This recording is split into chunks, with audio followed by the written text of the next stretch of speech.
insights from the emerging fields of psychology and sociology, anthropological studies of comparative religion, electromagnetism and quantum physics, downfall of British imperialism, escalation of warfare, emergence of the new city consciousness, radio, cinema, telephone, planes, trains, advent of democracy, whimsical end of civilization.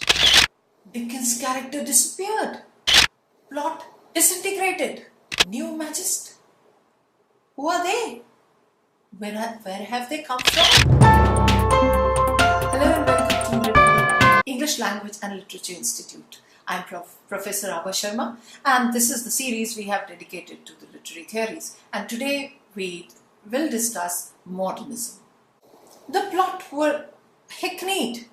Whatever was said again and again, already experienced by the world. Something new was to be taken in. In 1901, when Queen Victoria died, there was a demand of change in the complete century. The nerve-shattering impact of the World War was very, very severe. It changed the complete scenario on writing, on painting, on every little or big thing. The psychological study by Sigmund Freud in his Interpretations of Dream, which was published in 1900, was a big blockbuster. It changed, it gave an awareness to the psychology of man. And again, the writer now came from inside, not from outside. Inside the psyche, the stream of consciousness evolved. The different layers of consciousness were discovered: unconscious, conscious and subconscious. Even the time was divided into two, the mechanical time and the inner duty. So the complete change in the writers and their works was there. James Joyce, Virginia Woolf, D.H. Lawrence, T.S. Eliot, Ezra Pound, all these people, they are responsible to change the world. Even the painters like Pablo Picasso, they introduced new concepts in painting. Cubism was there.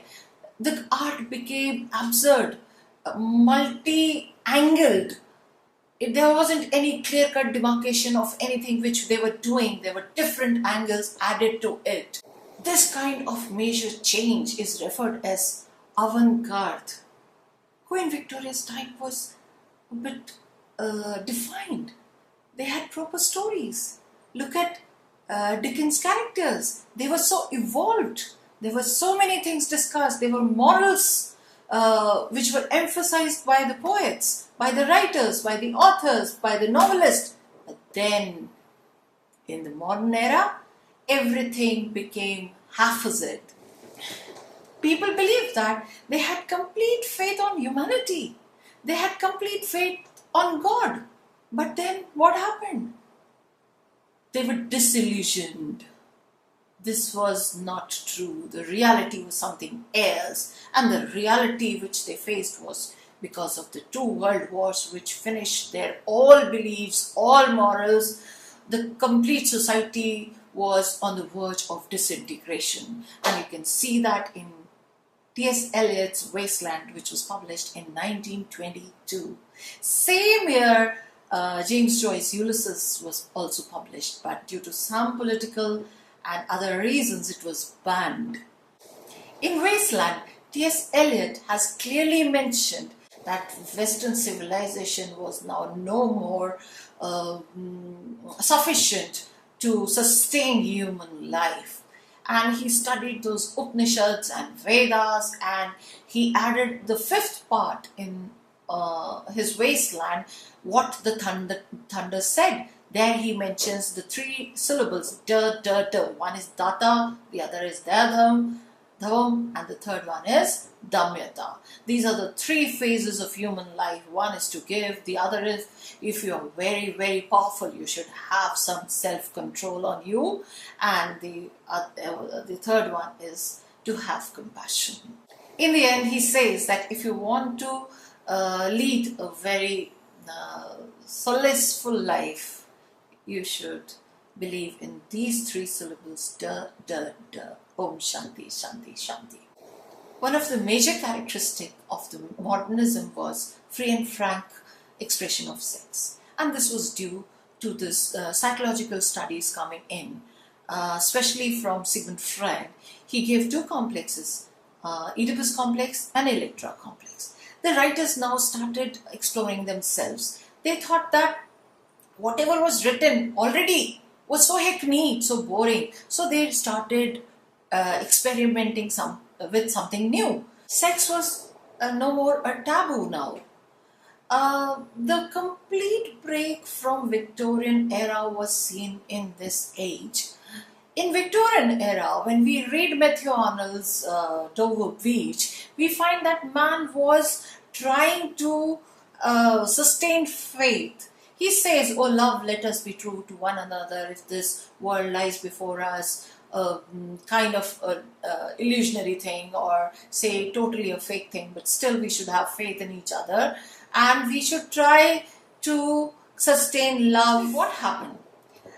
Due to the increase of technical life, so many machines, planes, trains, and all those things, man became lonely, and he started thinking about his own self, started having conversations with his own self.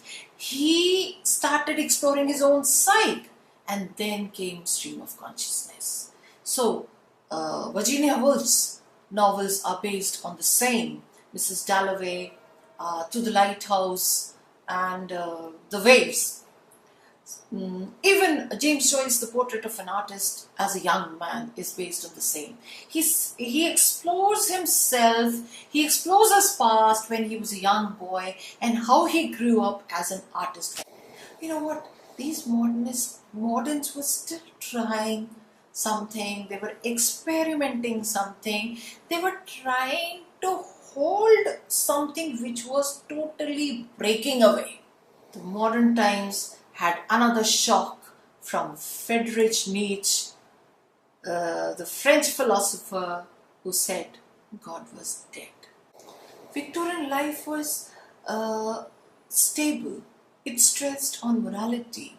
It stressed on simplicity. It wanted to sustain faith in each other.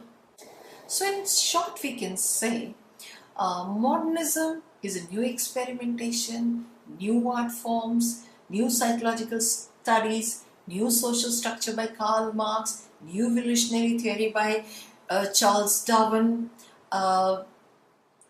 new cerebral work rather than emotions, Newtonian laws, they changed into Einstein's theory of relativity. From Newton, we came up to Einstein. That much science had developed, and then to quantum physics. New illusions, new educational forms, all these together formed a new human expression that is called modernism. In our next video, we would discuss postmodernism. Till then, keep waiting for our new video. Please do not forget to like this button and do subscribe our channel and do comment in the comment box. And of course, look for our website www.miraclewebstore.com. See you then. Bye-bye.